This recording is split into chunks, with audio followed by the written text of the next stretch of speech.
Bradford. Murray. Touchdown. Throws. Caught. Witten. Touchdown. That is just crazy.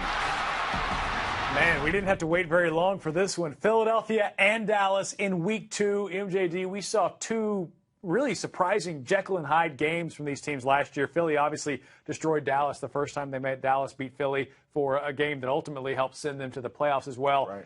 Here they are again in this one. Let's talk about the Eagles and what they need, or actually the Cowboys, what they need to do to get a win against the tricky Eagles team. Well, I think you have to take the game plan the Falcons had. You know, you got to keep that offense off the field. Get off the field on defense, attack, run to the ball. Make sure when you get to the quarterback, you hit him.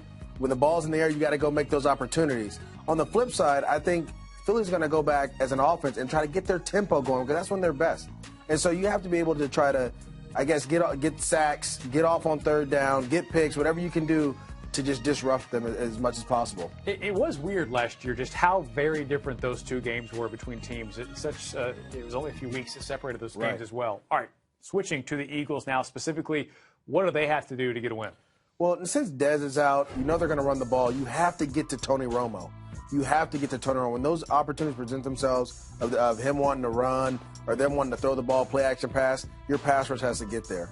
I mean, he's only going to look at one guy now, and that's Jason Witten. You have to know that. You have to cover him, make sure he's covered, let the other guys beat you, and hit the quarterback as much as possible. We saw Romo against the Giants in Week 1, completed 80% of his passes, 3 touchdowns, 2.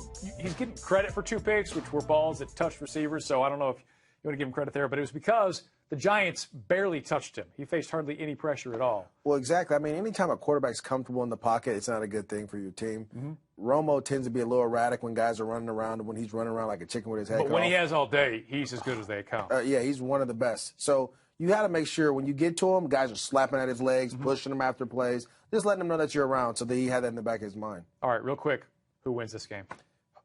I'm going Philly. I'm going Philly. I think Philly's going to bounce back. I thought in the second half of the Monday night game, those guys played well. So you have to allow that confidence to kind of go in. And then I think Sam Bradford's going to get back on track. And Dallas is banged up. They have too many injuries. They don't know who's going to be their running back. A lot of question marks. Well, we'll see, though. No matter who wins, you can almost always guarantee it's a good game between these two teams. Dallas and Philadelphia, Sunday at 4:25 Eastern.